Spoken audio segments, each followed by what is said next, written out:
Yes, it's preparing. YouTube takes a little bit longer. And I hope that nobody has a problem with it, but we are going to also record it for some relatives who cannot be there at this exact moment. So I'm starting the recording now as well. Okay, great. Then I think we will start the program. Ah, yes. Well, I would like to welcome not only the students, the graduates, the fresh graduates, but also many of the lecturers are here who are going to talk to the students when they had supervised them during their internship. They prepared a little speech. And of course, I'm going also to welcome friends, family, and any other interested people joining us for this very special occasion. First time we're doing this online. It's not the first time that we are saying we're doing this the first time online. We have said it many times now, the past 10 months almost now. And we gained experience with it. And one of the advantages of it is that actually many more people can join in these celebrations as well. So I see now with Isis also, hi Isis, and I'm pretty sure that the ones abroad will now have many more being able to attend this meeting. So instead of being sad that we are not going to be able to see each other, we can also celebrate it in a different way. As usual, of course, I would like to have a small speech to also the ones that are not so familiar with the program, have seen it from a distance, to inform them a little bit about the program and the activities, and before going into asking the first candidate to come forward. I'll do that with the share screen.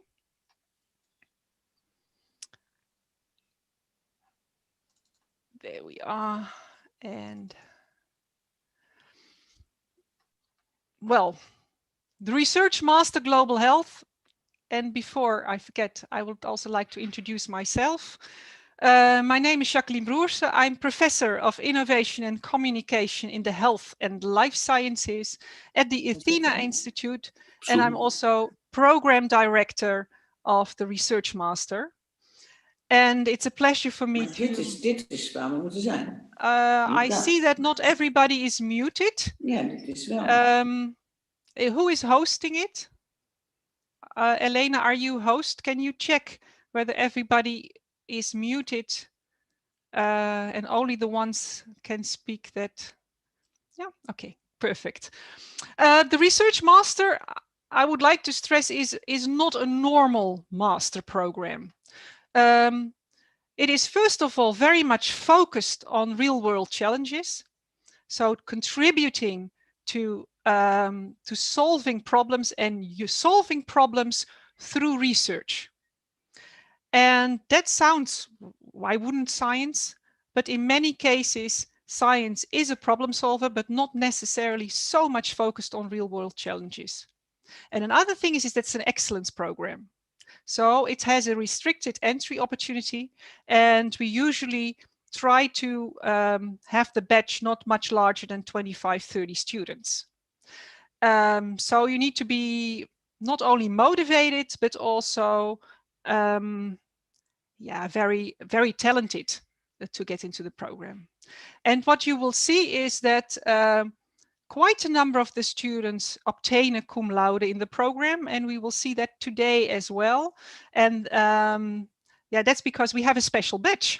Yeah, so you're all not normal students, let's say. And another thing that makes this program special is that we really have a collaboration with the universities, the different universities in Amsterdam. So it's not only the Vrije Universiteit Amsterdam, but also the Amsterdam Medical Center, the Amsterdam Institute for Global Health and Development, linked to the AMC, and the University of Amsterdam. So we really bring together all the global health capacity and expertise in Amsterdam in this program. The global health challenges that we address, it's a broad program because global health challenges are very diverse. We have the communicable diseases. I will get into that a little bit later. Maternal and child health and reproductive health. Don't forget that still more than 500,000 women die during child labor. So it's still a huge problem. The non-communicable diseases, eco-health, which is much more to do with the environmental aspects, accidents, injury, violence and war, and health systems are all critical challenges that we are facing today. And the interesting thing is you would expect that they become less, but actually many of these problems are only growing at the moment. To come up with one that is very much at everybody's forefront, I would say, but it's an old agenda. We have the HIV/AIDS, tuberculosis and malaria. We have drugs that are treating these diseases, but at the same time are facing drug resistance. So many of the tools that used to be very effective are not so effective anymore. And we get these new diseases, often coming from animals that jump to humans.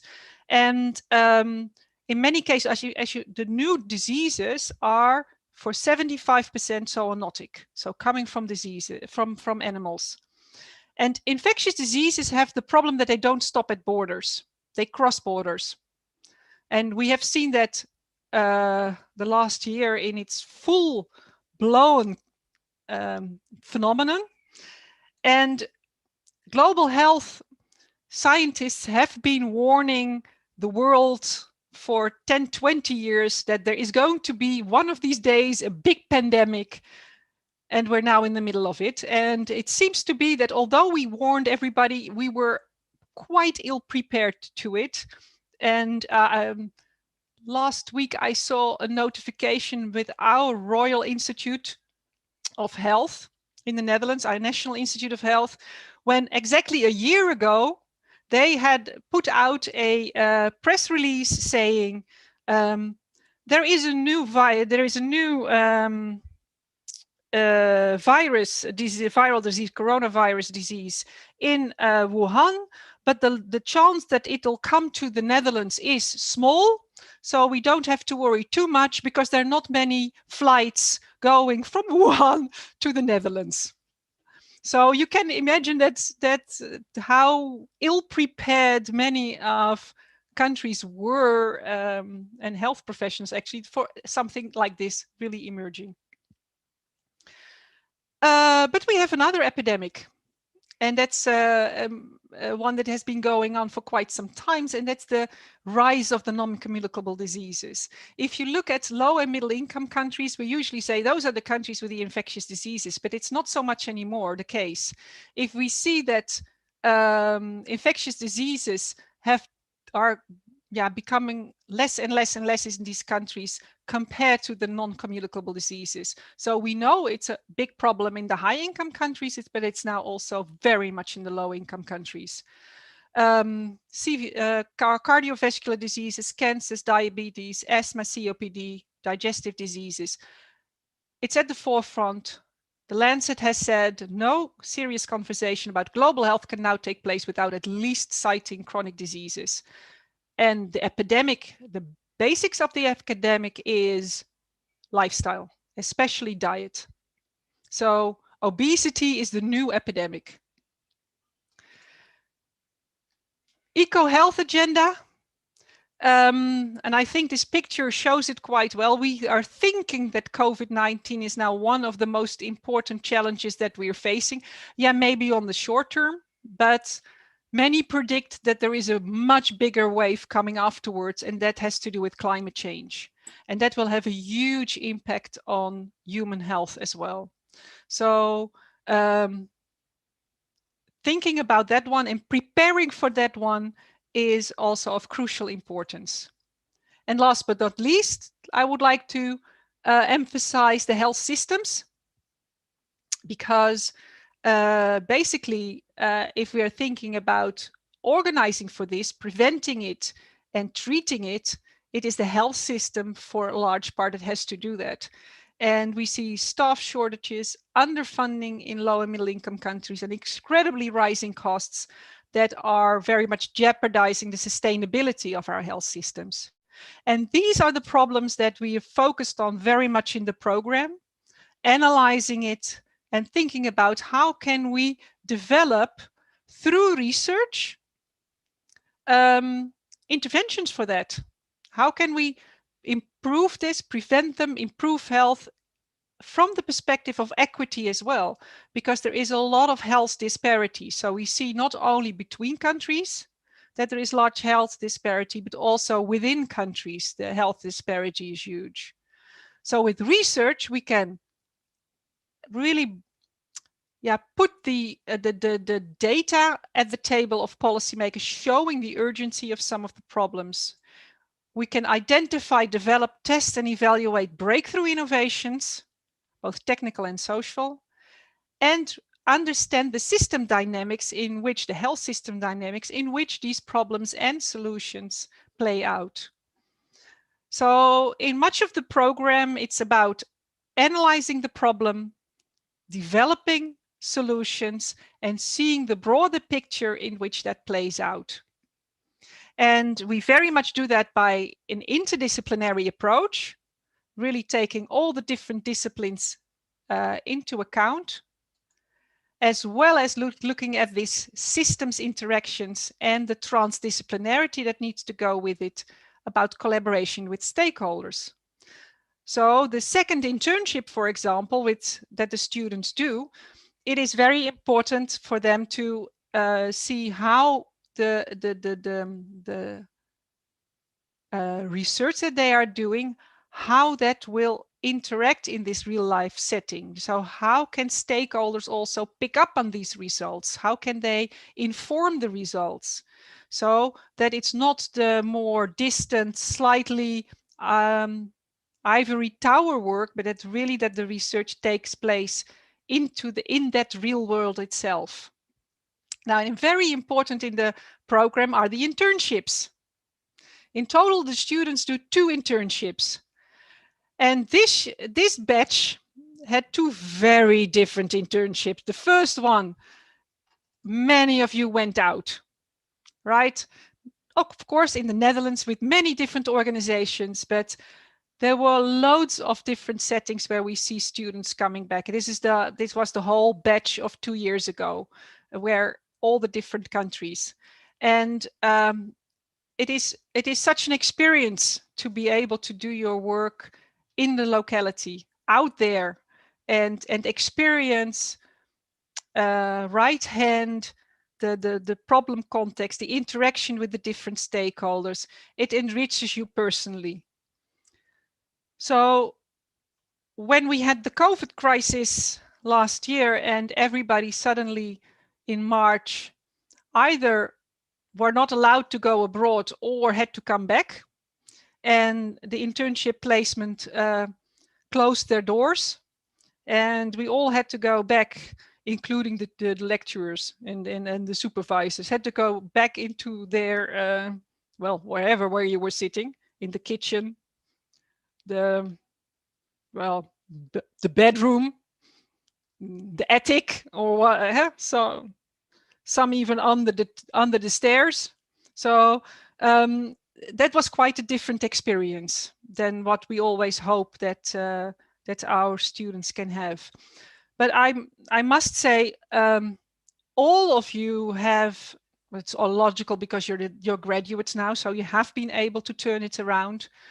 The flexibility of everybody has been enormous. Students have been able to change the research in such a way, change their mindset, go for it in a different way, do the data collection online, have the interviews online. The supervisors have been flexible, and the quality has been very good. So the research that has come out, and I think it's despite the disappointment that it didn't work out as it is, we are extremely pleased with the results, because many of the articles that have been written have been submitted to international peer-reviewed journals, and some of them have already been published. So the quality of the work that has come out has definitely, from a scientific perspective, been very good. So I would very much like to congratulate you with that result, because yeah, it has been quite a journey, I would say. Now we're here. It's congratulations moment. It's also a moment, some of you are wearing the hats. Normally what we do is, of course, this very nice diploma that you see under the cap, we can hand to you in person. We also have these drinks normally that we at the end, we have the bubbles and we do that together. So we do it like this. But what we can do is all put you in the limelight, put you in the middle, and have a speech for you from your supervisor, paying special attention to what you have done and your experiences, and all give you congratulate you with the results that have been obtained. So what we're going to do now is start with the official ceremony of each and every one of you, the 15 graduates that we have today.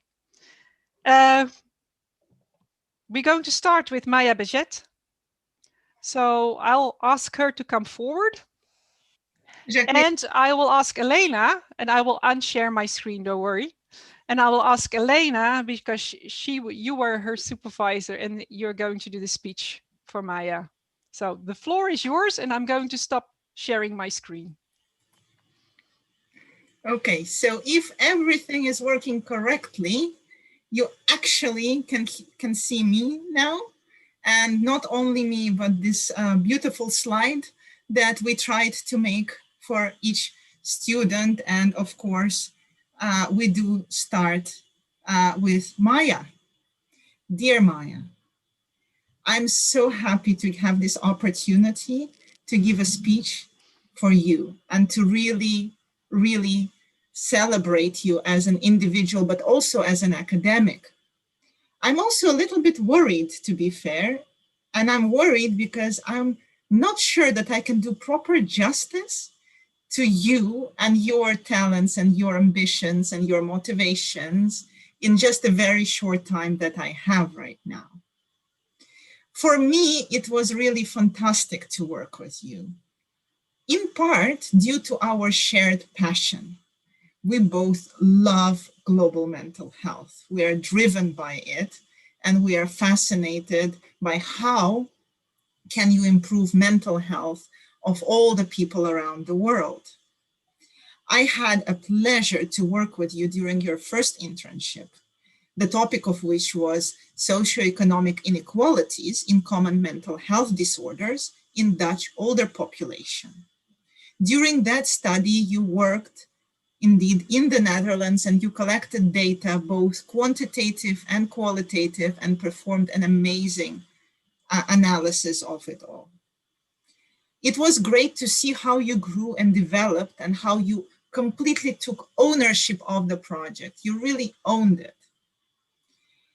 And then, of course, we were in touch during your second internship, but in a completely different setting, and unfortunately for completely different reasons. You were in Lebanon, preparing for a super interesting internship with World Child, looking again at mental health. And then the global pandemic hit. I remember the call we had about the best course of action that we could take at that moment. I was worried. You told me that you couldn't even buy warm food because all the places were closed and there were no restaurants open. I think I remember correctly that you mentioned that you were eating bananas because that was what you could buy. The only thing I could think about, Maya, please, please come home as soon as possible and please come back safe. You did. And despite everything, despite all the difficulties you faced in data collection, despite all the adversities of traveling back and forth, you were able to complete your research. For me, the happiest moment was to see your final thesis. Of course, it ended on my desk as a second assessor because it was global mental health. And then I saw an amazing thing. A penny which we placed in your head 2 years prior about the use of conceptual models and theoretical frameworks dropped. And I really was so proud to see how solid your conceptual model was and how solid that made the whole article that you produced. It was really a great, complete, comprehensive work that you managed to produce in the middle of COVID-19 crisis. Excellent paper to complete a challenging 2-year period of your life. From the bottom of my heart, I wish you success in the future and the work that you're going to do. I'm certain we will keep in touch. The world of global mental health is small enough, as you will soon discover. You are an amazing person, Maya, and a great analytical thinker. I really want to congratulate you, tell you how proud I am, and wish you all the very best in the future. Right now, if you would like to, please do say a few words so that your loved ones following the live stream could see you. Okay, thank you so much, Elena, for these nice words. I didn't expect such a long and nice and warm speech. Thank you so much. Hello, everyone, especially my grandfather. I hope it worked out with the YouTube link. Yeah, thank you. I don't know what to say. I'm very happy I am graduating today, and this is possible online. It was definitely not an easy road for me, this master's. I wasn't even sure in the first year if I wanted to continue, mainly because of these conceptual frameworks. But now I'm extremely happy that I followed through. And yeah, the job that I have right now is not necessarily a research position, but every day I'm using all the skills that I learned during this master's. And I'm just really thankful for the other students and the professors that led us to this day, and especially for Elena for everything you learned me about conceptual frameworks and your warm words. Yeah, thank you. Okay, then I would now like to ask Rachel Brenner virtually to come to the fore. And again, Elena, you are the one who is going to speak to the graduate. So the floor is yours. Yes, I do need to apologize to all the people at home. You will see me a lot today. I'm very sorry. So right now, I would like to have this opportunity to praise Rachel. Dear Rachel, I am not very surprised, but a little bit surprised about the fact that you asked me to give a speech on your behalf. And our last 2 years together is something that I will truly, truly cherish forever. You were a member of my orthorexia dream team. Why is it a dream team? Well, you were a group of students and there were, it was you and Sophie, but Sophie gets her own speech later on. But this team, despite the fact that you were not the first ones working on the topic of this new disordered eating pattern, I must say you were the most memorable team I've ever had. It was amazing working with you. I still remember every time I entered the room where you all were, where you were sitting, there was this wave of enthusiasm, new ideas, new opportunities, also so many inspirational talks that we shared. And of course, I knew from the very early on, you had a clinical passion. And it really showed through in this internship. You were fascinated with the progression of disordered eating and how come some people develop certain symptoms and others do not. And for you, and that is also something that is so deep in your personality, for you it is important to know it all, not from scientific perspective. You always think, how can we help people? How can we improve their lives? How can we use it to make sure that nobody suffers unnecessary? During the internship on orthorexia, you jumped to an opportunity to talk to people around the world about their experiences. During the data collection, you combine scientific rigor and curiosity with your amazing compassion and care for participants. It is very hard to build good rapport with people suffering from mental illness. You managed, and you made people feel at ease, and you really took care that they feel okay at any moment during the interview. It's not for nothing that your internship very quickly turned into the paper, which was published this past year in Appetite. This is one which is visible on the slide. And it is also important to say that it was not only published, it was published in an international peer-reviewed journal. It is a massive achievement for a first-year internship. During your second internship, of course, you continued with the trend of mental health. And you, because it is your passion and this is something that you want to go towards, you worked on a very heavy and difficult topic, sexual revictimization of sexually exploited persons. It is not an easy subject, but one thing for sure, you managed very well, and you coped with the difficulties that come with investigating such an emotional topic. I am sure that in the future, you are going to have a fantastic career, and I have only one wish, and that is that we will have some more of those unexpected fun moments as past month, when you accidentally walked by my window in Hilversum. And I was just talking to Kevin about you. And I was like, no, how it is possible that Kevin is talking about Rachel? Rachel is outside. I completely forgot you're working for GGD in Hilversum and you were just going on a lunch. But I really sincerely hope that these kind of fun surprises are going to keep on happening in the future. I will really miss working with you. So if you would like to say a few words, you can do it now. Thank you very much, Elena, for your nice words. And I want to thank you for all of the mentorship and support that you've given me across this master's program. I feel like you really took the time to understand me, understand my needs, but also the way that I think.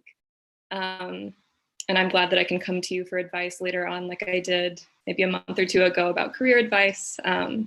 So I'm glad that we're able to keep up this sort of bond after graduation has ended. And I want to say hi to my family who are watching the live stream right now. My parents are watching, but also my brother and his wife. And then my boyfriend, Kevin, is here in the living room. Woo! Congratulations, Rich. Yes. Because of all of the love and support that I've gotten from my family, I really have a strong foundation, I have a strong base to keep me anchored as I explore my passions and my interests, to feel safe, to move abroad and start a new chapter of my life with this master's. They kind of keep me anchored and centered as I take new challenges and I take risks in my life. So thank you all for your love and support. Fantastic. And I was so focused on my speech, I forgot to mention that Rachel didn't only graduate, she graduated cum laude. So extra congratulations to her. But there is a little thing that says so on the slide.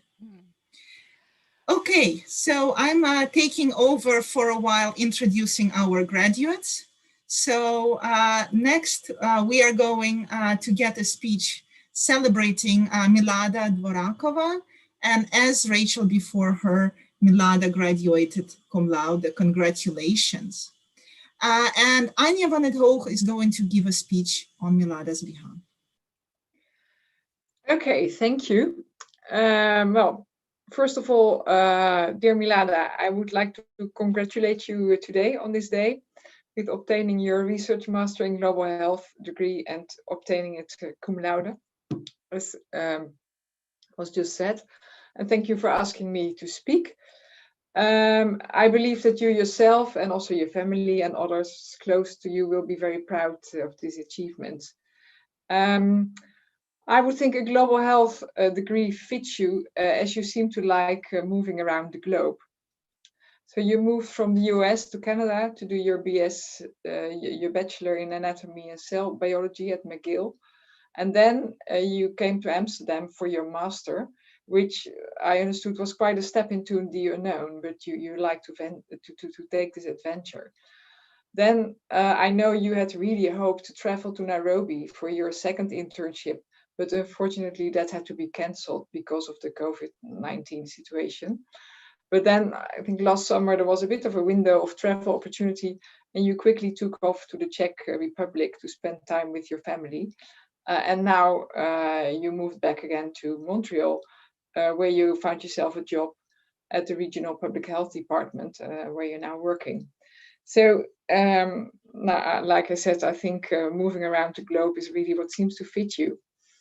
I remember that we first met when you were a research assistant, or at least helping out with a small project. It was led by Mitzi, which was about mental health and migrant women, if I'm correct. And I remember I helped out with information provision in an interview session at a migrant center where people spoke Dutch but not English. And at that time, you hadn't mastered Dutch. But that changed because when I supervised you last year, you had to do your Dutch exam. So you're also not afraid to learn a language here, more or there, one more, one less, but you're sort of collecting them as a globetrotter. Well, I know you did 2 quantitative internships during your research master, which now definitely not all students do. Your first one was at the RIVM on chlamydia, and the second one, where I was your supervisor, was with Health Action International. And your topic, you worked on a data set about sexual health commodity data from Kenya, Uganda, and Zambia, and you wanted to assess whether the availability and affordability of medicines changed over a number of years. Well, so this was a very, real life topic, and you did it with Health Action International, hoping to really come out with a nice policy document based on these data. Here I got to know you as someone who, besides a globetrotter, is also very ambitious and likes challenges. But then I think during this internship, the challenges were really abundantly available. First of all, of course, for all of you, the COVID-19 measures forced you to work from home. But then second, the data was not exactly how you had thought it to be. It was kind of a real life data set from an already conducted programmatic evaluation with several limitations. Now, something like that is not uncommon in real life, but a bit tough to deal with if you encounter it for the first time, and especially if you encounter it you're sitting by yourself at a table at home. But you did manage to deal with it, and in the end you were able to really reflect on it and discuss quite well what you could and what you could not conclude from the data. So I thought that was really an achievement from your end.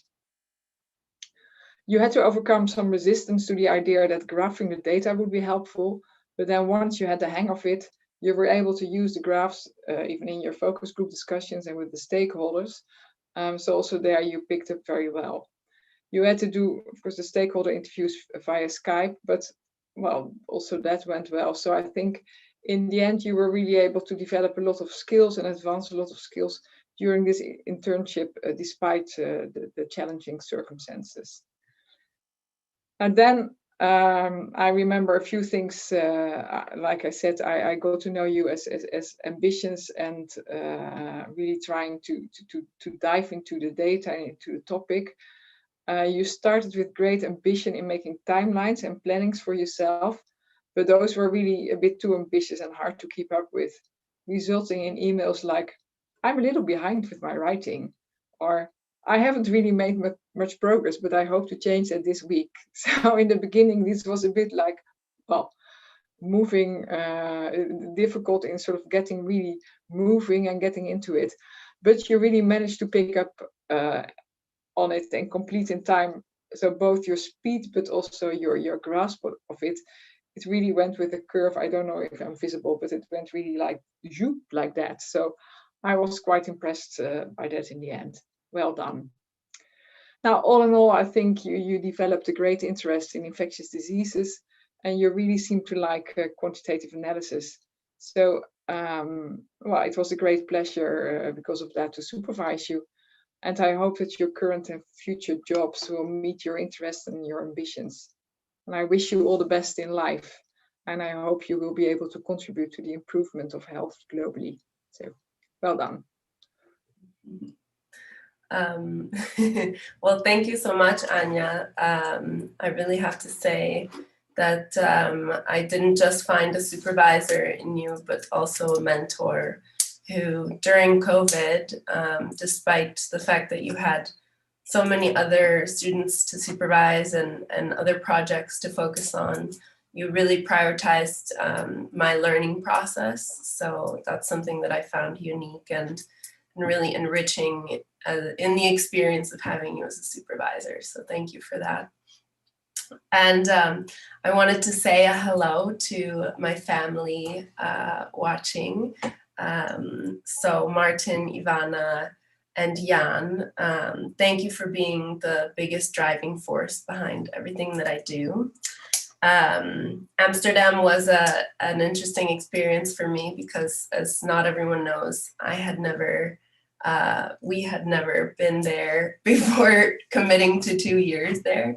But, you know, it's a city that we learn to love and know very slowly, but an investment that paid off because we found not only a life experience there, but also family in the form of our work friends and other friends as well. So Amsterdam will always be in our hearts, even though we're in Montreal now. Thank you. Thank you, Anya, and thank you and congratulations to Milada. We are moving on, and right now we're going to celebrate another cum laude graduate, Oleta Eife, and the speech for her is going to be held by Gusten Asbrook.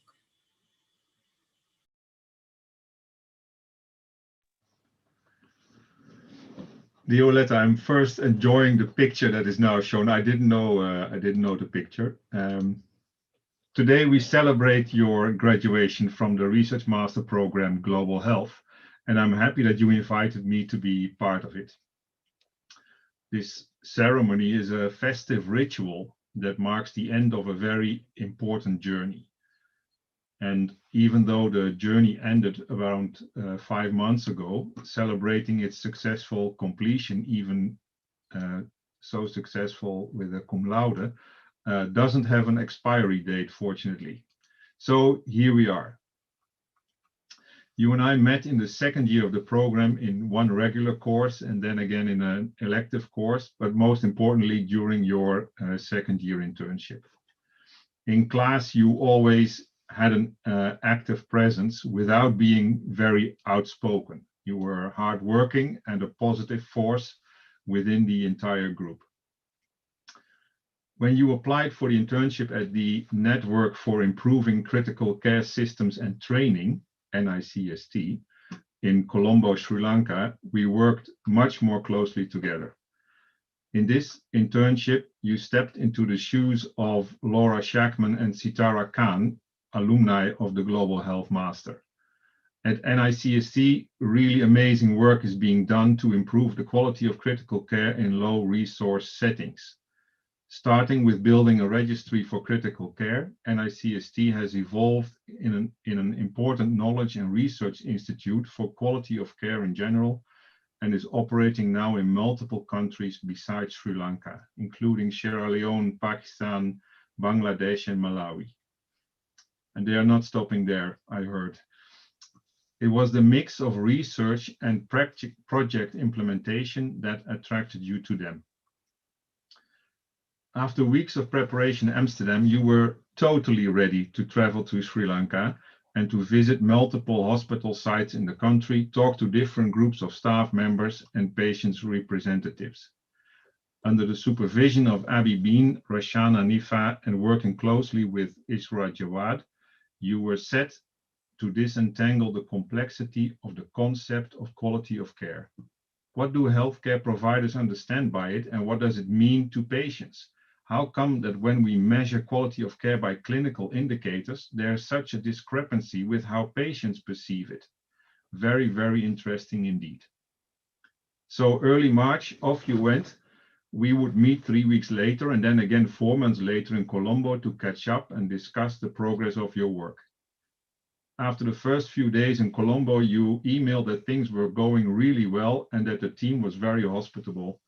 You were going to travel to the far north of Sri Lanka to the hospital in Jaffna to see the context and to work with a visiting PhD student who, like you, wanted to contribute to the work NICST is doing. 3 days later, you phoned from the train to let us know that you were on your way back to Colombo and even Amsterdam. The last day in Sri Lanka, you experienced very unpleasant interactions with Sri Lankans who feared COVID-19 being brought to them by Europeans like you. This was not unsimilar to the way we treated people with Asian looks in Europe in February. Wow. This very brief encounter with a research context in a low resource setting was described by you as very impressive and motivating. You thoroughly enjoyed it. I hope that you will keep that feeling with you in future. Back in Amsterdam, it didn't take long to agree with Abby and the team to reformulate the research questions for the internship plan. And in the months that followed, you showed impressive resilience and strength in being flexible, adapting to the new situation, and what was most important, to keep yourself going while working in isolation. With that, you made a big impression on me. These are skills and traits that will come in handy and that future employers will really appreciate. Besides the supervisory discussions, we also discussed the problems in the world at large, which seemed to be on fire and at the same time had come to a total stop. And we reflected on our personal roles within that. One of the bigger questions during the final stages of your journey was, what am I going to do afterwards? Research, project management, implementation? I think it's not yet answered. You had an opportunity to work for a short while as staff member with NICST, and this gave you also additional insights and clues for answering these bigger questions of what do I want to work on, or even who do I want to work for in the future. In conclusion, Oleta, this was quite a journey that you not only successfully completed, but in which you developed a very valuable skill set, both personally and academically. It was a great pleasure and privilege to be one of the faculty members facilitating this journey. I congratulate you with all these achievements and with obtaining your master's degree in particular, and wish you the very, very best for the future. Thank you. Well, thank you very much. These words are really lovely, and thank you, Guus. I highly appreciate all the support and all the nice chats we had via phone while I was in Sri Lanka, but also via Zoom back in the Netherlands, and also during the moment where we can speak live to each other, long time ago. So I want to also thank my family who is listening via the YouTube link, and most importantly, the man sitting next to me, distracting me all the time. Also, big shout out to my lovely boyfriend. And thank you all for being here and celebrating this moment together. Thank you so much, Guus, and congratulations, Oleta. Moving on, we're going to have a talk for Esther Hertz, who also graduated cum laude, and the talk will be given by Teun Zijderen-Scherak. Hi, Esther. I have to look at these tiny photos. Yes, there you are. Hi, Esther. Yes, wonderful to see so many of you, and especially you right now.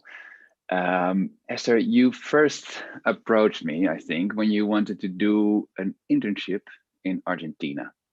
It was at a maternity ward where I'd done some research together with Sonia, and you were absolutely ready to set up your own internship there. I'd only been there for a brief period of time, had a few contacts, and honestly, knowing that this was not going to be an easy internship to set up, you totally managed to convince me that you would pull it off. It's something about you. Underneath that modest appearance, there's a power that is totally convincing. Of course, we both know Argentina wasn't going to happen. That had nothing to do with your dedication. They were just not ready for you yet there. It was the setup was too shaky, but it didn't matter. You had a backup plan already.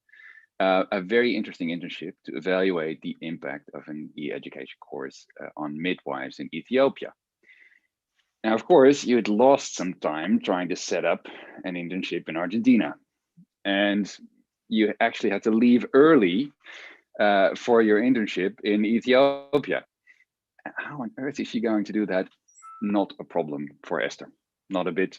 Within no time, you had a sound proposal to do your research. You had all the contacts lined up to do, to do all the work you wanted to do, and off you were. And then every week, I got a very sound update from you. A long and lovely email, including photos, usually from places you had visited and all you had done. In the first mail that came just about when I had expected you had sort of settled in and started to find your feet a little bit, you reported on having visited 3 cities and having done 12 interviews. You also told me that you hadn't done much transcribing work yet, but that I didn't need to worry. You would free up some time for that during the weekend. And you would also make sure thereby that you could also start doing your coding. Obviously, all I could do was ask, may I forbid you to transcribe this weekend? And instead of it, have weekend, sleep in, explore all the lovely things there around you, and ignore emails. And that seemed to be sort of the rhythm of our exchanges. You reporting on an enormous amount of work you did and coming with really important insights and puzzles and questions, and me asking you to slow down, knowing that it would probably be in vain. In the meantime, of course, in the Intervision group that was still struggling to set up their research proposals, people were getting really nervous hearing how much you had already done and covered. Now, I also know that you faced difficulties, both before and during your internship. And of course, that's the period where I've seen most of you. And I also know that the way you handled those, both for yourself and with regard to others, was nothing but impressive for anyone at any stage or any age in life. So I'm truly convinced that with your honesty, your sincerity, and also your ability to care for yourself and others, I don't think there's many problems you wouldn't be able to deal with. Now, of course, that also makes me equally convinced that your current supervisors of your PhD position at Maastricht University are extremely lucky to have you. I hope they can keep up with your pace and your intelligence, and I wish you truly all the very best.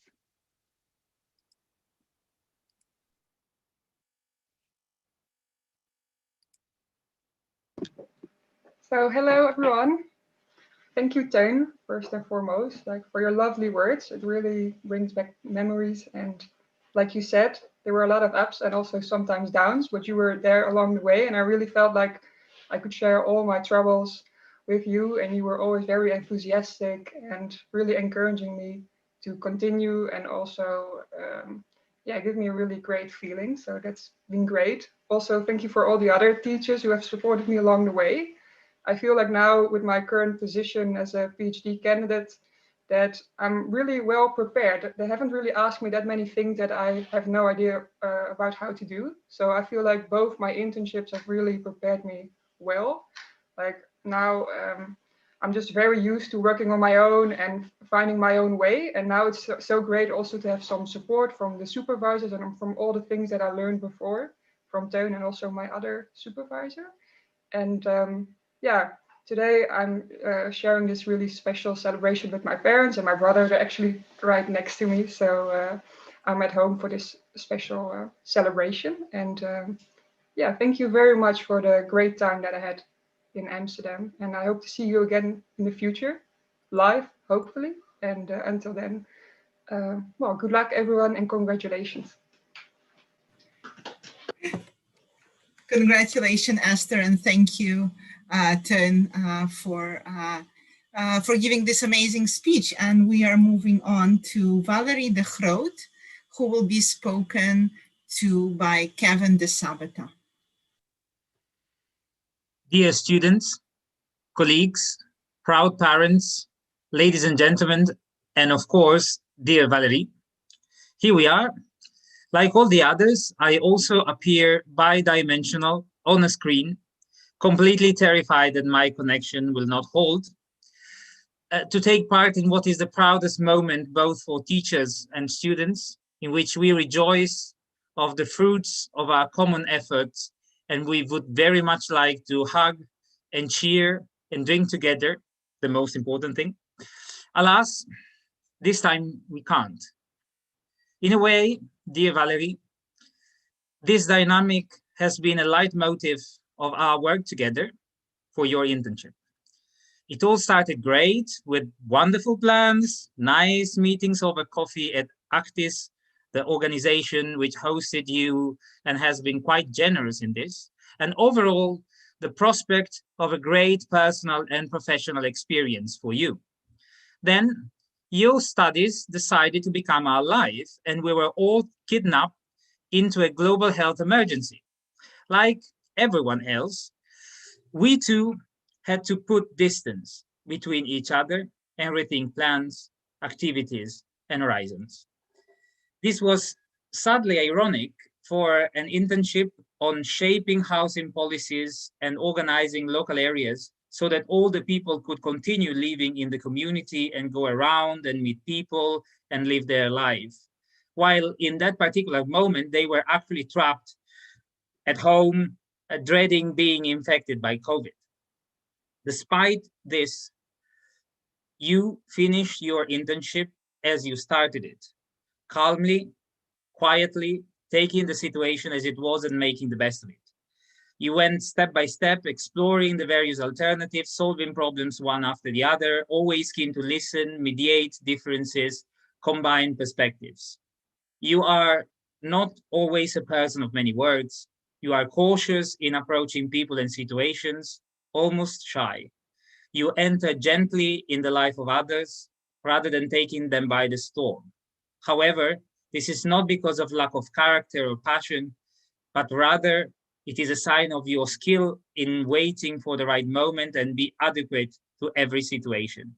I have seen this also in my ethics course, in which your contributions were always on point, and we could all appreciate your passion in debating and your vigorous interpretation as one of the elders of the planet Kalxa in the drama ethics exercise, which was part of the course. Recently, Pope Francis said that in periods like the one we're living in, the only sensible thing to do is wait, listen, adapt, and hope for the best. Now, independently of whether one is a believer or not, I think that in light of the last year, this is a feeling we can all relate to. And for these difficult times, we need people like you, Valerie, kind, open to others, willing to adapt, able to listen. People call this resilience. Today, let's call it success. Congratulations. Thank you so much for your kind words and also for all your guidance during the internship. I learned so much also during my first internship. Anja, thank you for your help in that internship. Yeah, throughout the masters, I've learned so much, and now I'm working as a researcher, and every day I can use the knowledge that I've gained throughout the master. So it's really been very helpful. And to everyone who is listening, my parents, grandparents, and sisters, thank you so much for joining. Yes, congratulations. And thank you very much, Kevin, for a nice speech. We're moving on and we're having Brett Han, who is graduating cum laude today, and the speech will be given again by Teun Zeider and Cherak. It's hard to give a speech when you have to laugh about a photo. Thanks for that, Brett. Wonderful. Brett, it's the first period of the Global Health Program. I'm teaching my class on forms of evaluation that focuses on the strength of randomized clinical controlled trials for establishing simple causality, but the need of other forms of evaluations, forms that are more learning oriented to study most complex global health questions. You are only half convinced. Your group proposes, and to this day, I suspect by your instigation, to evaluate your intervention by doing an RCT. And I love it. It's well argued, it's cleverly designed, it's fit for purpose, and something tells me that you're having fun resisting my suggestions, and so am I. For me, this is you in a nutshell. Incredibly kind, presenting your thinking with lots of elegance, and extremely smart and able to stand your ground when challenged. And the fun continued. I so much enjoyed your work during your internship with Sanguine. It was so important, where you studied how to balance donor integrity and blood supply safety regarding including men who have sex with men as blood donors. And you showed in that internship how asking more specific questions in the donor health questionnaire regarding sexual behavior rather than sexual identity would actually increase the number of eligible donors without jeopardizing blood supply safety. You also studied how many people would be put off by such explicit questions and soundly showed that modernizing the questionnaire, bringing it up to speed with concerns around inclusion, would both make the practices more inclusive and also lead to just better blood donor blood supply. Your work thereby, of course, turned out to be extremely timely, or rather overdue and compelling, but most of all, it also was a very strong illustration of your powerful commitment to matters of concern and science to back them up to really get the necessary improvements going. Of course, it's people like you that are precisely the students we could only hope for. So I couldn't really hide my surprise when I found out, as your mentor, that you actually really wanted to continue your education studying medicine. But honestly, Brett, in your case, I think the world will be a better place if you get in. And I'm sure you are the person, committed, smart, and always really kind, we'd all like to meet when we meet a doctor. Moreover, whenever I get treated, not for my criticism of randomized controlled trials perhaps, but from some medical problem, I don't even have to take the effort to speak English for it. Had I decided to give this celebration in Dutch, I would have had a very hard time choosing vocabulary you do not already master, which I can assure you, having lived in Sweden for 4 years and not getting very far with the language, is truly impressive. You're a real multi-talent, Brett. Only the best lies ahead of you, and I wish you all of it. Thank you, Town. Thank you so much. I think, yeah, you summed it up well, that I think this program and what's needed now in the field of global health is pushback. The world needs all of us to continue to ask questions, to analyze the data, give it a closer look, and really make sure that we are pushing against the status quo. So thank you for acknowledging that, for rewarding that, and thank you to everyone for making the food feel like home in our international community. I'm absolutely overwhelmed by all of my fellow students, that we all come from different corners of the globe, but we've found each other in this way and made it our own. Thank you guys so much. Congratulations, everyone. Congratulations, Brett, and thank you, Teun. We are moving on, and we have Tawi Kars, And Tawi also graduated cum laude. Congratulations, Tawi. And the speech for Tawi will be held by Chair Kjan Scheidmaker. Dear Tawi, oh, congratulations on this milestone, and I'm so happy to see you again. It's been a while. It's really good to see you again. And I clearly remember you walking into my office a bit more than a year ago. In person, I have to note, what a world we lived in then. And little did we know how complicated everything, including your internship, obviously, would become. And I remember you to be extremely articulate, well-informed, interested in the subject, well-prepared and flexible in your thinking. And I immediately knew your research project would become a great success. So starting February, you embarked on an investigation into needs and preferences of non-Dutch women who delivered in the Netherlands, mostly expats. And the idea was to do so from the perspective of the women, in contrast to the perspective of healthcare professionals, in order to ultimately enrich existing evaluations of quality of care for the OVG West. So what the OVG West wanted was to have client-centered indicators for quality of care to evaluate their maternal care product and then improve it. And after the first weeks in which you produced high-quality text showing in-depth conceptual understanding, you embarked on interviewing real women. At least it was the idea, because they were supposed to be recruited by the OVG West. And that's when we went into our first lockdown, obviously. Now, this was not only problematic for you, but also for your two fellow student researchers. And what I've always really admired and appreciated is how goal-oriented and flexible you remained, while also supporting your co-researchers.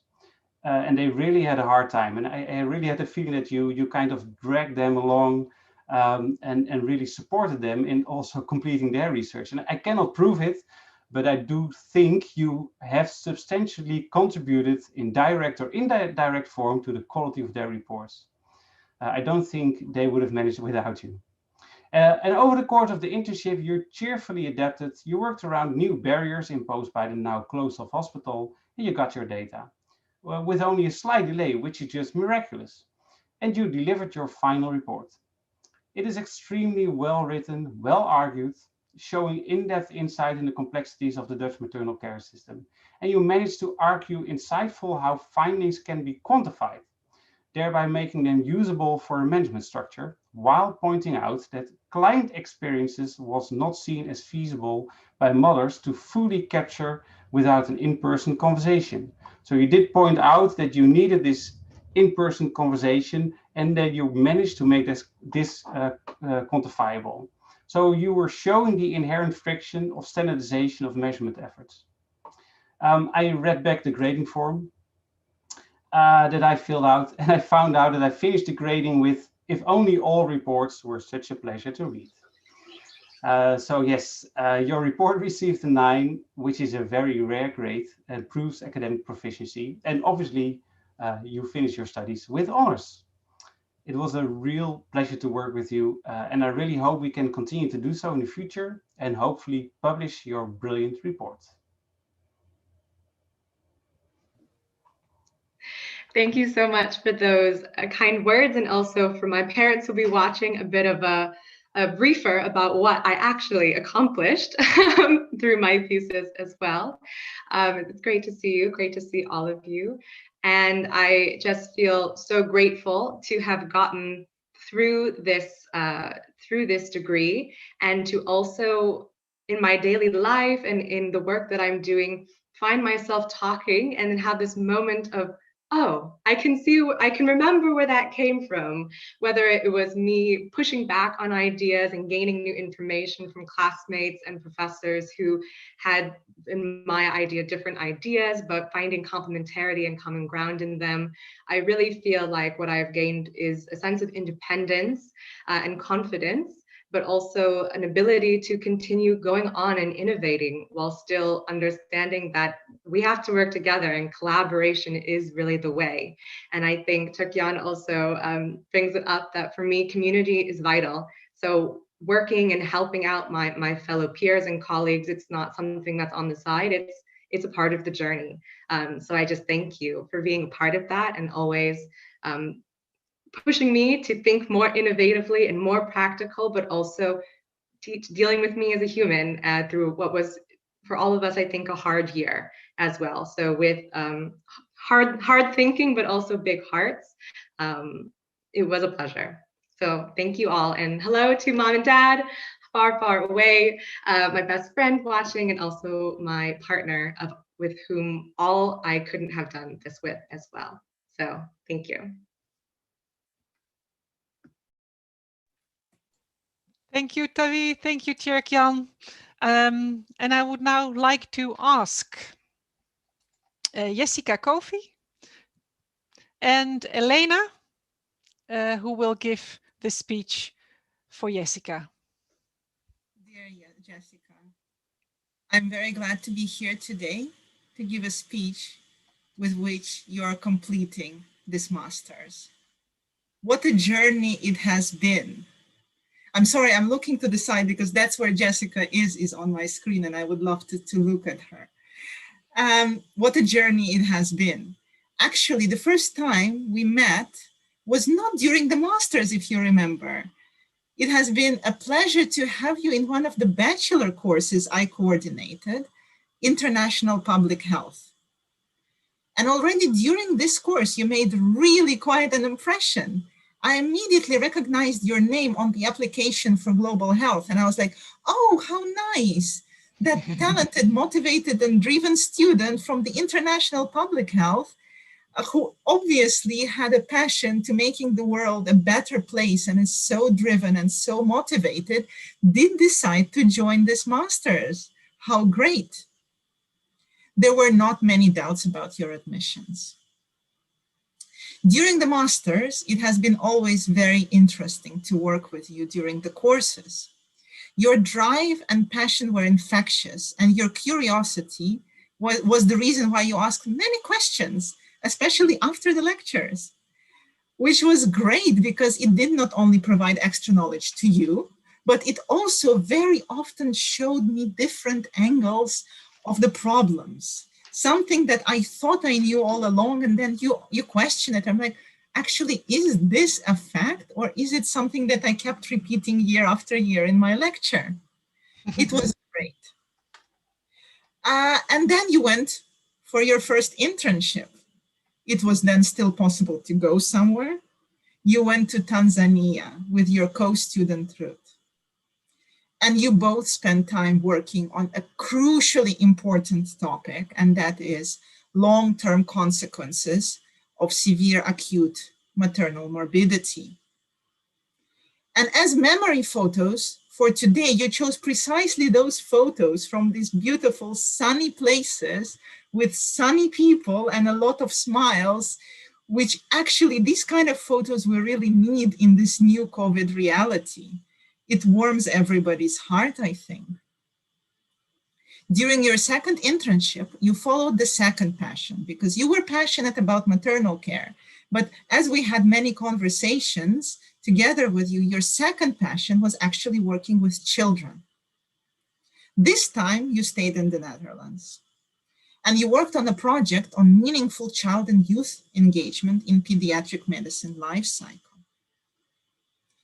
And indeed, this is something that it was obvious that working with children and working with mothers is something that drives you, is something that gives you strength. And I really hope that you will be able to stay within this field and to work and help more people. It is great to see you here today, about to graduate and about to enter a very big world of global health. This world has changed due to pandemic and became a lot more unpredictable and a lot more isolated. But I hope that this new world will offer great opportunities for your obvious analytical talent and that you will shine. Wishing you a lot of success and really hoping to keep in touch. Congratulations, Jessica.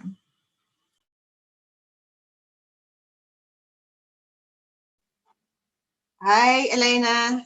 Thank you for this very kind speech. I really appreciate it. And also hello to my family and friends who can be here with me to share this graduation ceremony. And so, yeah, I'm not so well with speeches, and I also don't have the cap. I have no idea how you do the cap. But I want to say that Global Health was a very special master. It shows you all the challenges in the field of global health and also how broad everything is, and at the same time also very interconnected. And it has strengthened my passion in global health, so I really want to continue in that way. And I also want to thank you for the support, because I had some ups and downs also. And also my family and friends. Really thank you for the support that you have given me. I appreciate it very much. Yeah, and hopefully we can see each other in the future. Congratulations, Jessica. Right now we are moving on to Isabel Koopmanschap. I managed to pronounce it, I'm very proud, who is also graduating cum laude. And she will be spoken to by her supervisor, Marjolein Dieleman. Hi, Isabel. I had to look for you a bit among all these people, and I'm seeing you not wearing a cap. I have no idea how, I wouldn't know either how to do that, but nevertheless, even without the cap, congratulations. When preparing for the talk, you asked me to give a talk, and I thought, oh, what do I need to say? Because there's so many things to say. And when thinking about it, I thought one of the things I think that I need to highlight is you are incredibly proactive. Because before you've even graduated, you already have a job. And this also was reflected in your internship. It was the same way. You started with this, you worked together with me on working on an internship with Simavi in Bangladesh, and we prepared all this together at length because they required you to be nearly a perfectionist, and you are a perfectionist in your own ways, but they wanted even more. And we looked and we worked on it, and sometimes you came to me in a desperate, like, what do I do now? And then when you had your ticket and you were about to go, and like all the others, all stopped.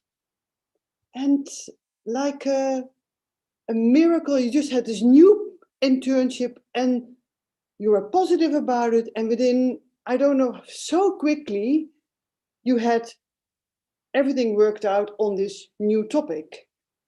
I was really impressed. And then with the supervision on the topic that you then had addressed about autistic women and care, the quality and how you quickly put your head around it and put something on paper, I was so impressed. So this cum laude is well deserved. I then also know you as an OLC member and how active you were with that and represented the students and allowed us to have good discussions with your student colleagues, of course, with Yuri and Ione, to talk about how we could further improve our master. Was really valued, and you were a valued member there as well. And then we also discovered that you actually live near me, but we haven't met each other yet, but that is also very nice. So I hope we will meet each other in due course, because of course I know this has been already mentioned many times, but COVID has so many restrictions, and meeting each other, or more not meeting each other physically, is an important hampering factor, I find. It's really, really a pity. But I'm sure one day we will walk into each other, because I walk often where you are living. I'm still surprised I haven't seen you yet, wandering about, sitting under trees, thinking about what next steps are, especially if you have to work at home, but I'm sure we will. And I'm really thankful that I have been able to meet you, and I know that that global health is missing out on an important opportunity. So I hope one day you will return, because I know your current focus is more in the Netherlands with your current job. But don't lose your interest in global health, because I'm sure we're waiting for your insights that you will gather from your current work, and that you will be able to further develop And we will miss out, global health will miss out on an important person, I think, in the future. All right, this is it. I'm wishing you all the best and all the luck in the future. And again, I hope we will meet each other at some stage. Thank you. Thank you so much for your kind words, Marjolein. I didn't know we had to say something, and I'm really, really bad, as some of you may know, at just coming up with something out of the blue. My presentation skills have improved due to this master's, but I don't know, not that much that I'm able to just think of something on the spot. But I really want to thank Marjolein for her supervision during my thesis, but not only professionally, because she's really taking the time to read everything that you've written and comment on it extensively, but also personally, because I had a few breakdowns when I was preparing for the research in Bangladesh. It wasn't always so shiny and great, and Marjolein really helped me through it, and she really helped me kind of, managing all these different expectations, especially when you work with an NGO, that can be quite hard actually. So I think one of the things the woman was saying of Syurina, that I was not proactive. So I really, that I had to work on that. So I really, really love that you were saying that that you thought that I was proactive. So I think that's actually also because of you, because you've helped me doing that. And I also want to thank you for working together on the OLC, because I really love doing that with you. And I think it wouldn't have been possible to make so many changes without you and the other teacher members being so receptive and being so willing to listen and kind of see that some things could indeed be improved. So I really love working on that. And I also want to actually just thank the teachers, because I think sometimes during the program, I got a bit annoyed with the fact that we had to do every project collaboratively, that everything was about systems thinking, and that we had to work transdisciplinary, that kind of stuff. And right now, all those things are coming together in my job, and they're so valuable. And those were actually also the reasons why I got my current position. So even though you sometimes don't value those things when you're in the project, in the program, afterwards they're really valuable. So I really want to thank everyone for teaching us that.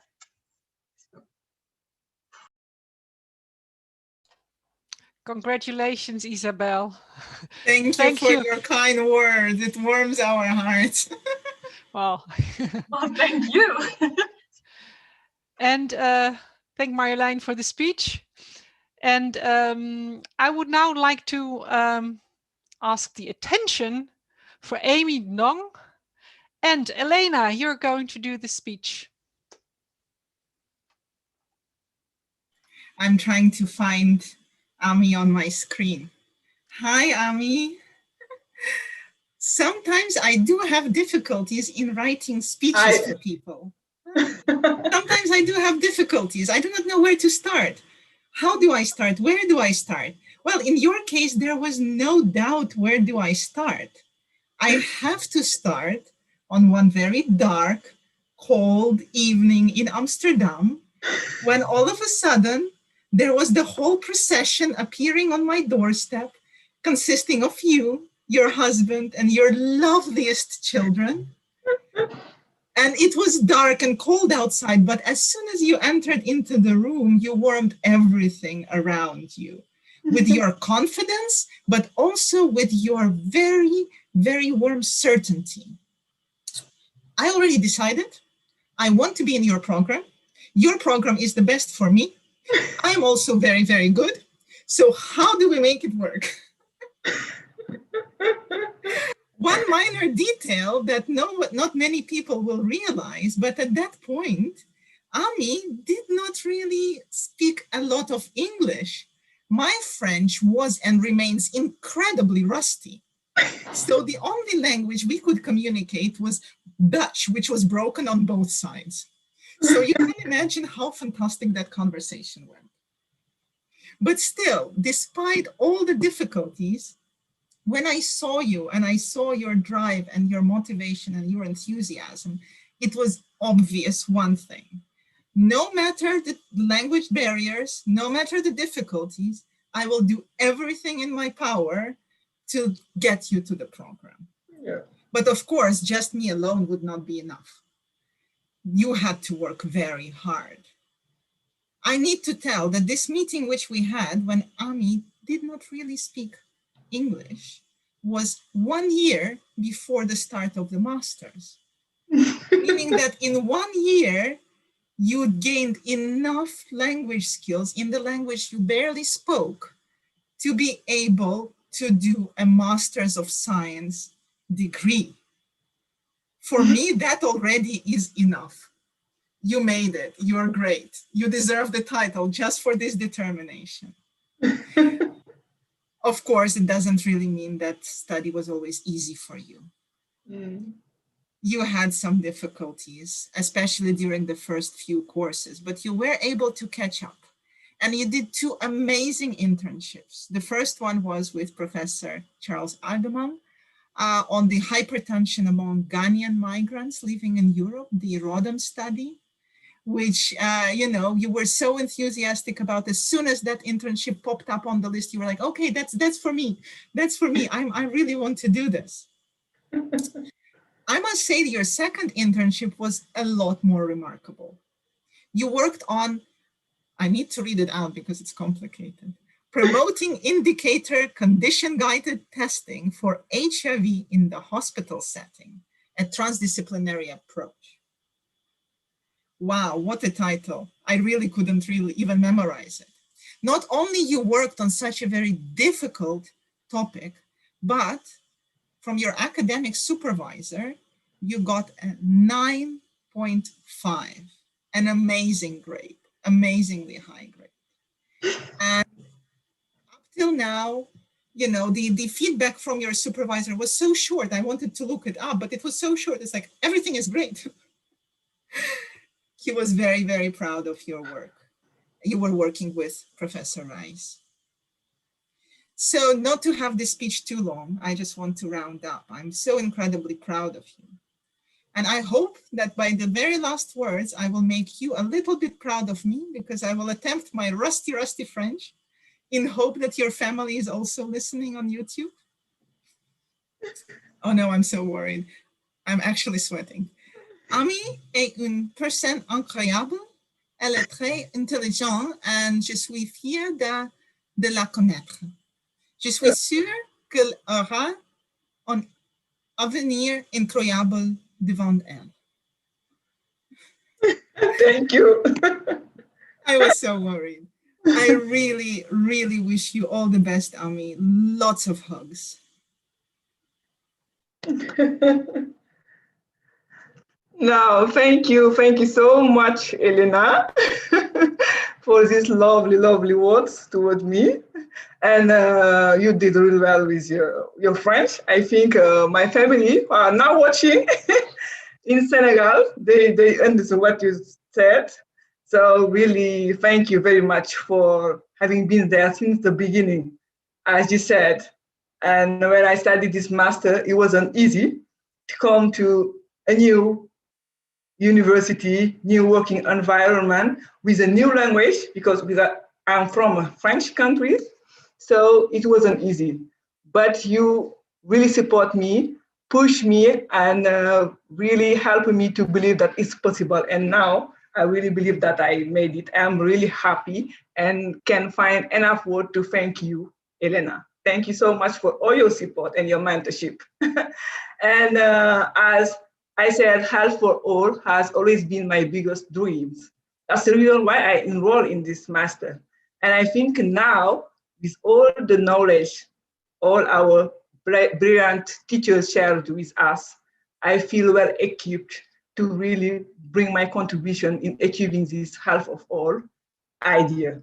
I'm really happy about that. And also want to thank my whole family here in the Netherlands, particularly my husband, but also my family in Senegal who are now watching the ceremony. Thank you, you all, for all your support. I think without your support, I couldn't make it. Thank you very much. Thank you to all the teachers and all my fellow students. Congratulations again. Thank you, guys. Congratulations. Next, we're having Laura Pils. This is, by the way, a lovely photo. I just realized I did not make a hat for Laura because for me it was so obvious who Laura is on the picture. I forgot to put a lovely hat, but I think people who know you will know. And Laura is going to receive a speech by Sonia Cherak-Zaidran.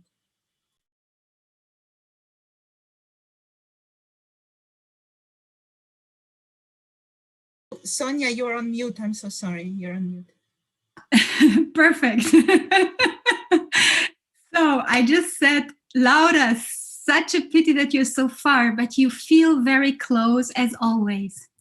So I will try to share some glimpses of the inspiring and bright, generous, colorful, joyful time together with you in the following few tiny minutes, which seems impossible to do in such a short time. But I've learned from you that nothing is impossible. So it's a gift and a real privilege to know you, to supervise your internship and thesis, and to write the article together with you and Xante de Voogd that we're about to submit on your internship. And last but not least, it's a great joy to be here today to celebrate with you. Although COVID made your wish to do an internship in palliative care settings impossible, you did not give up so easily on a topic that was so dear to you, and you insisted on a research project that speaks to your heart. It was amazing to see with how much creativity, enthusiasm, perseverance, and analytical clarity you've managed to still make it all happen in an adjusted way, yes, but not less relevant and not less brilliant. During your transdisciplinary research project on dignity and good care at the end of life, with a special focus on people with migrant backgrounds, I got to see such a broad range of not only scholarly skills, but also human and social strengths in you. Just to name a few examples of these strengths, in these challenging COVID times, you proactively made connections to other ongoing research projects. You developed a close, warm, generous collaboration with another researcher, Xante. You connected and explored skillfully what options there are in times of COVID to still also collaborate with all those involved in caring for people at the end of life. And all your actions were always carried by a committed warm-heartedness. This was most tangible in the summer during the transdisciplinary event that you organized together with Xante, the researcher you started to collaborate with, Xante de Voogd, and together with the care organizations where your research material has been developed. You worked hard towards this event to include all those in the meaning-making process of your research whose interviews you've analyzed and on how to provide good and dignified care for people at the end of life. And for this event, you not only arranged and organized the flyer, the location, all in, let's say, COVID-respected regulation format. You organized the program, but you also presented the preliminary findings in Dutch, which I'm still amazed by. And you also still baked till very late in the night a cake for all of us attending the event, and very much in line with your respect and care for differences. It was a cake sensitive to a variety of food cultures, habits, and allergies. And last but not least, you brought flowers for all of us to share your joy and gratefulness that this event was indeed happening. All this you did along your thorough, bright, and innovative scholarly work with a seemingly endless joy, generosity, and commitment. So let me conclude this congratulation with indeed your excellent scholarship. In your thesis, you coined a new and an important concept, within and beyond culture, to contribute to the debates on the importance of diversity. You show that not letting go of the human being, that this concern about diversity is all about, requires a commitment to Menschlichkeit that attends to the person as a unique being first, a person in specific situations at specific times. And basically it's a commitment that is able to navigate within and beyond culture, and that is exactly due to that able to being inclusive while cherishing diversity. This is a timely and important contribution you make, and what I find inspiring to see, you live what you preach as a scholar and a human being. Warmest congratulations with your PhD position now at the Charité in Berlin that you will start with on Monday. They are very fortunate to have you, and I do hope that we stay in touch and that we find creative ways to keep on sharing and learning from each other. Well done. Thank you so much, Sonia, for the beautiful speech, and not only for this speech, but also for the beautiful collaboration that emerged during these weird times. And through my work with you, you really showed me how research can really unfold in a beautiful way and in an unexpected way. And I'm very grateful for that. Thank you so much. I cannot believe that I'm sitting here in front of my computer for my graduation. And I just think back on September 2018, was it? That I arrived 2 hours late for the first lecture with Jacqueline because I got lost on my bike. And now I'm graduating and we are all graduating. So thank you for everyone who joined me through this crazy ride of global health, not the bike ride, even though a few also joined me on the bike rides. And congratulations to all of us. I cannot believe we're already graduating, even though it's online. And I especially want to thank my boyfriend who supported me through this whole 2 crazy years. And for my grandma and for my family, I want to speak in German and in Spanish because I don't know English. So an meine Oma und an meinen Vater, hallo, ich hab euch sehr lieb. Y a mis mujercitas, mi mamá y mis hermanas, saludos, las quiero mucho y gracias por todo el apoyo. Gracias, Sonia, otra vez. Congratulations, Laura. And thank you, Sonia, very much for such a warm speech.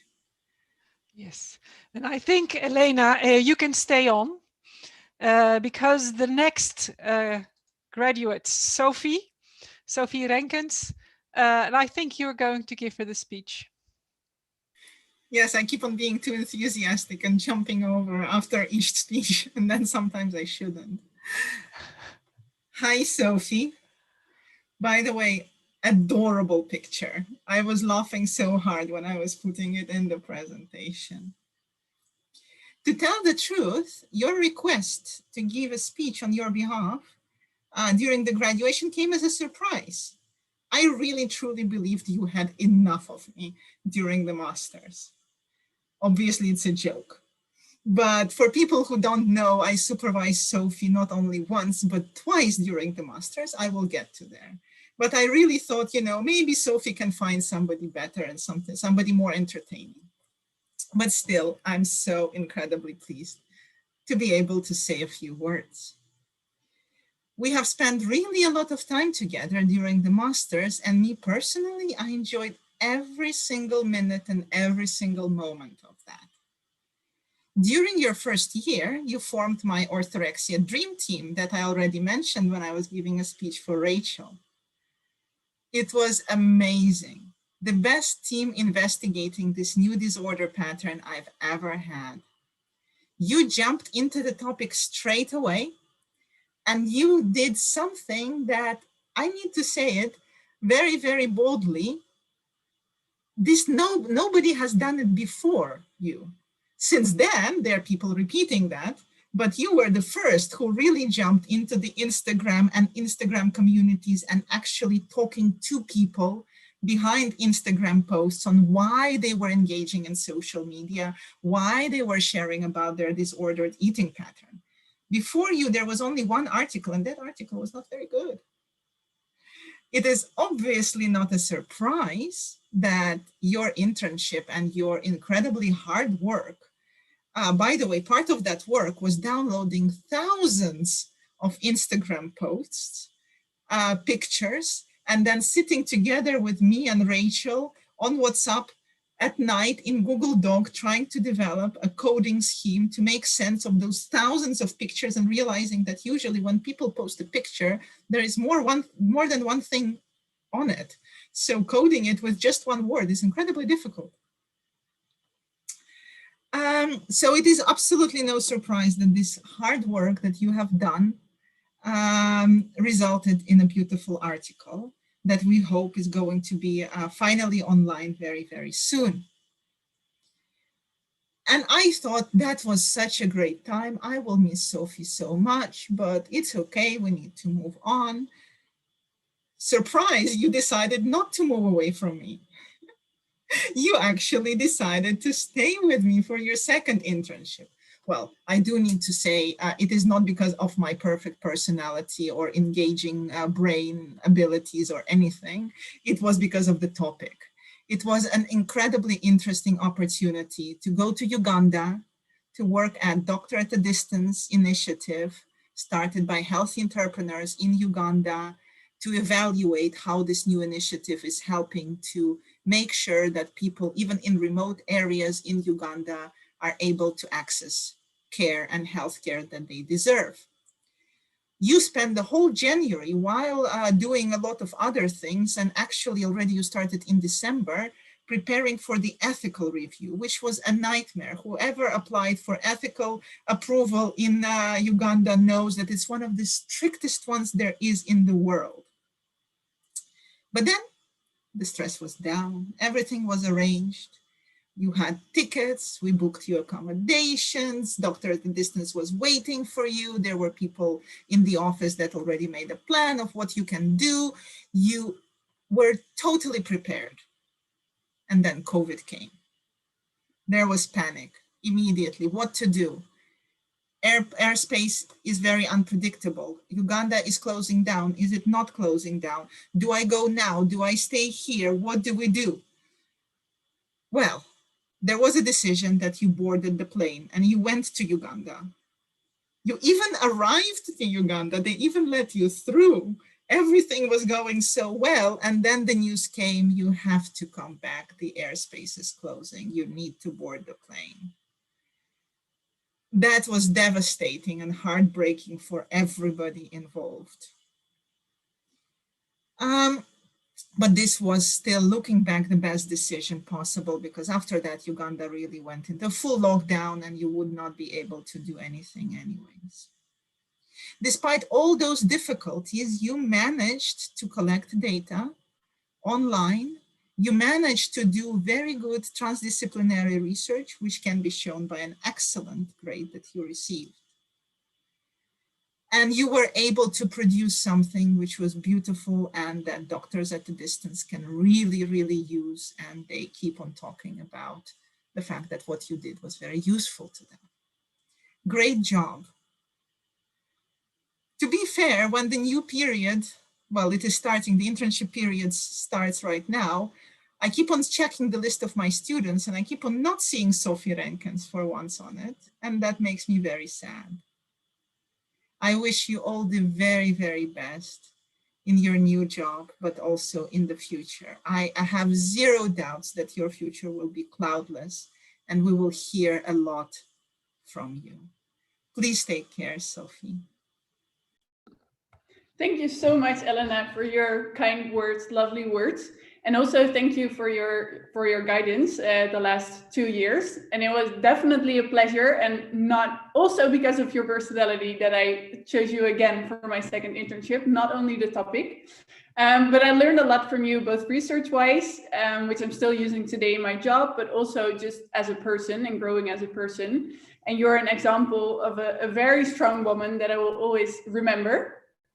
And then also thank you to my fellow students it was amazing in the started in September in 2018 to meet students who are as motivated or even more motivated than I am to attain very high quality results. But besides studying, also our drinks together and having lunch at the bazaar and going to museum nights, just all those fun things. Thank you so much. And then, sorry for all the English speaking people, but I will do it in Dutch. Lieve papa en mama, lieve Charlotte en ook lieve Marissa, mijn beste vriendin. Dank jullie wel dat jullie altijd achter me hebben gestaan en dat nu nog steeds doen. En daardoor kon ik deze studie zo goed afronden. Een hele dikke kus. Woehoe! Congratulations, Sophie and her family. We are moving on, and we are celebrating Isis Umberlina Walker. And Isis is going to receive a speech given by Tomris Cesuroglu. Hello, everyone. Hello, Isis. It's nice it's great to see you all together. I mean, it's thrilling. Isis, it's a pleasure and an honor to give this speech to you today. I remember back when I first saw you in the course that I was coordinating at Global Health, International Comparative Analysis of Health Systems course. And you said you were a nurse coming from Brazil. I said, wow, that's really nice to have here a health professional among the team. And I'm really... and later on, you gave a small pause to your study because something very important came along in your life, a boy. But then you continued very straight away with all the other internships and all the other courses. And when you applied to the announcement I made for the internship research on World Breastfeeding Trends Initiative by International Baby Food Action Network, I was also very excited to have you because, with your solid background in nursing profession, and I saw that you were really, really dedicated to the field of breastfeeding. Just to give a note here, the field of breastfeeding is one of the least funded fields in the world, so that there are not much money going around. This is really an orphan area. So if you want to work in that area, you really need to have it really intrinsically motivated to work there. And well, being also a nursing mother at the same time, this was really, really motivated for this field. And but that was an issue that the research was first of its kind. So it wasn't something that Isis could look at and then copy or take a look at and be inspired. And there wasn't an existing research that was similar to what we were doing. It was about monitoring what was going on around the world when it comes to breastfeeding policies and performances. And this World WBTI initiative's headquarters is in India, in Delhi, and I'm in Amsterdam. So she was being supervised by both of us. And she had to scope the research, understand the problem, scope it, develop the research approach, methods, and conduct the research with all the supervision. But what was very exciting was that she started from scratch and made a beautiful conceptual framework, and she worked very hard to get it perfectly by going down to literature over and over again. And she also, Isis, you also made a beautiful research plan, which was interrupted by COVID, of course, but that didn't stop you. And also having difficulties in statistical analysis didn't stop you either. You kept on looking for solutions and going door by door, asking from professor to professor who could help you. And that was really, really exciting. And also you even helped me supervise younger bachelor students along the way, which made you gain a lot of also supervision experience. What I have noticed all this way is that I wasn't working with a student. I was working with a professional. and who took the whole responsibility in carrying out research. And it was really a luxury position for me, and that we could get the best out of this research. And you could even do side works along the way, like pulling out a small publication on COVID and breastfeeding and other things along. So I'm really impressed, very much impressed, and very much proud of the work you have done. And yeah, it's been a pleasure to work with you. And your conceptualization skills, your research skills are yeah, very, very, very good.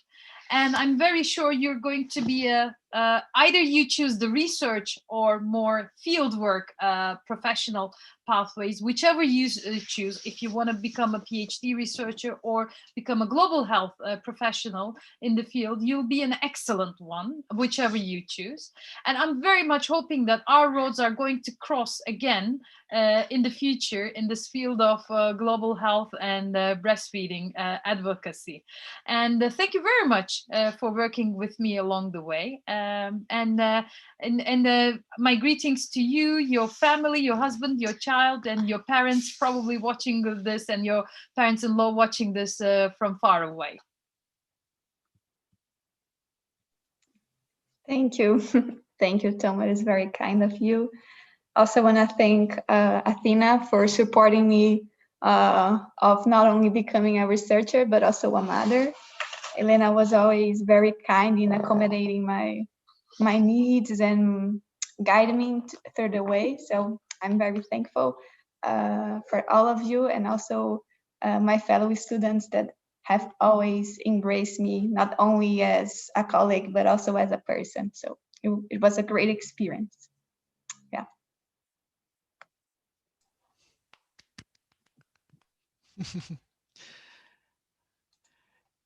Thanks, Tom Ris, for the speech, and congratulations, Isis.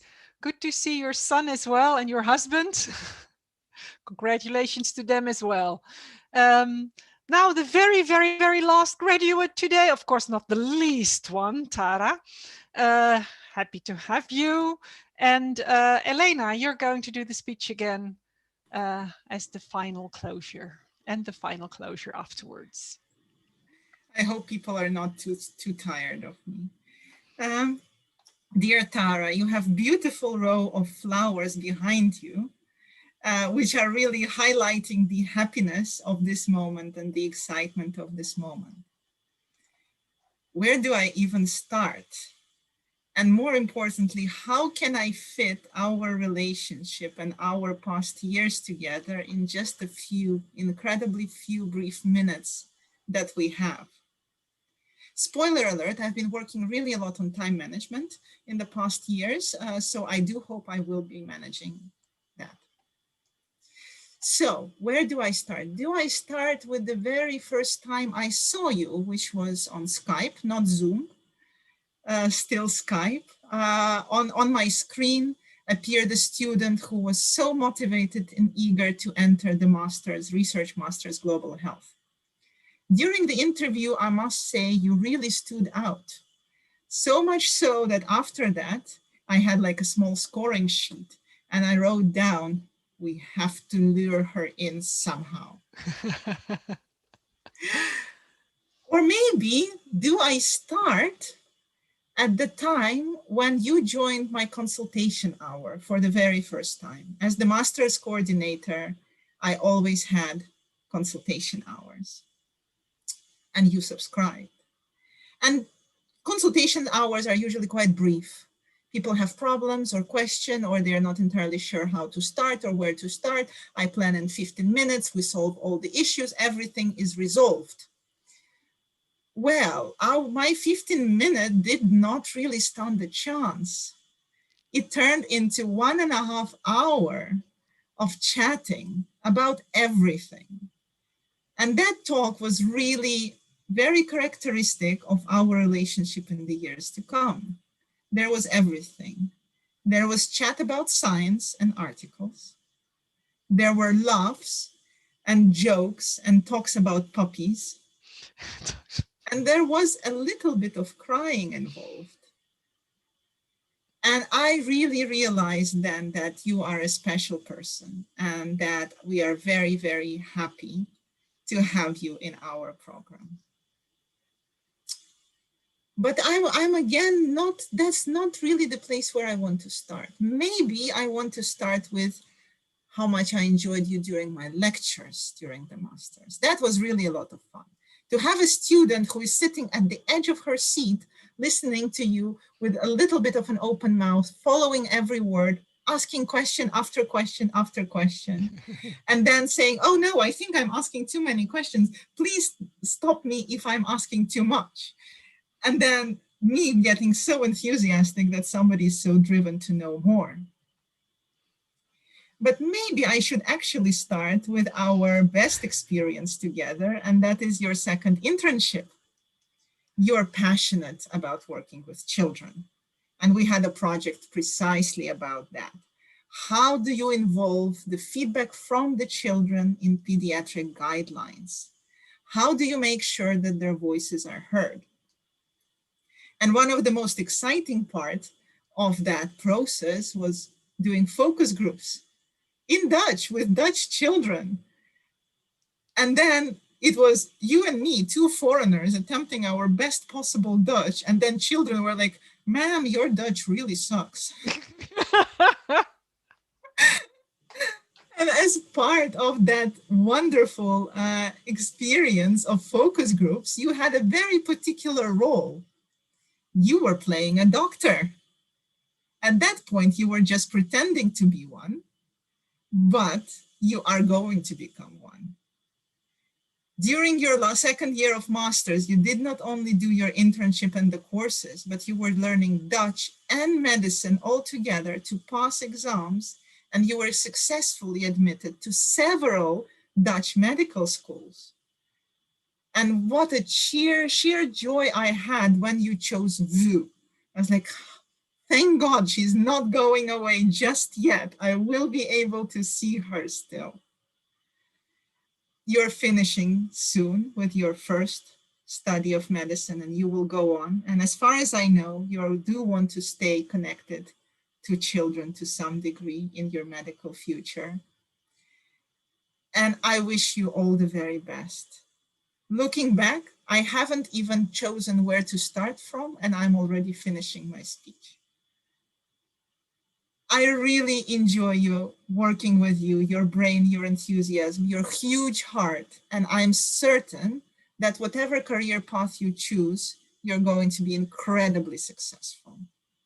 But from the egoistic perspective, and I'm a known egoist, I really hope that there will be a tiny little place of academia in your heart, because I put it in my agenda within 4 or 5 years to sit at your PhD defense and to ask difficult questions.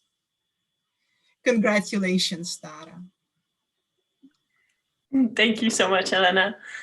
Oh, yeah, firstly, I really want to thank you. You were the reason I came to the Netherlands in the beginning, and you supported me. You became my family when I first didn't know anyone, and I quickly made some amazing friends here who are also watching right now. Quick shout out to them. You supported me through so much, and I'm so grateful for that. And I know, what first started as a mentor, mentee, teacher, student is now a wonderful friendship that I'm grateful for. To all the other teachers at Athena, I've learned so much from you guys, and I really, really appreciate it. And I, already in my first year of medical school, missed seeing you guys all the time. Well, I lost my train of thought. I also want to give a quick shout out that in my second internship, I ended up sitting in the same office as Pascal, which, so I came here for the study, but other things worked out as well, thanks to that second internship. And I definitely, I learned so much from this master's, and I can't wait to see how I can combine that with my medical training and my future as a doctor, and hopefully also as a researcher in some capacity. Thank you very much. Oh, and wait, 1 second. I got carried away, but I also want to say a quick shout out to my family in Canada who's watching, and as well as my family in the Netherlands who's also watching. Dank jullie wel dat jullie allemaal kijken. Thank you everyone. Congratulations. Congratulations, everybody. This concludes our very unusual and very strange ceremony. But as a last, I think it may be a surprise for all of you, but I did save this photo. This was our very, very first team building exercise in the very first moment that we met each other, even before the classes started. Oh, how young and fresh we all were. I wanted to thank you all for this amazing few years that we spent together. It has been a sheer pleasure. I do hope that we're all going to stay in touch. Please connect with us on LinkedIn and with our LinkedIn page. And I would like to conclude with a little bit of information about your diplomas. Usually we do give out those beautiful pieces of paper and a little box with mints from the VU University. We cannot really do it now. We made inquiries if the diplomas could have been sent to you by post, but except for people who live abroad, VU University would prefer not to do that because there is a high chance that diplomas can be lost, and it actually opens a lot of difficulties. So in order to request your diploma to pick it up, you obviously cannot just come and pick it up. Please write to this website that you see in the bottom left corner of your screen, afstuderen.beta@vu.nl. And if you write to them, they will make a small appointment for you, individually to minimize the transmission risk, and you can come to the VU and pick up your diploma. Of course, if you're living abroad, the diploma will be sent to you, but of course that is always a little bit scary if anything happens to it. So thank you all so very much for everything, for this amazing time. I was very nervous about this online graduation, but I think it went totally fine. I'm going to stop the recording and stop the live stream right now. The recording will be made available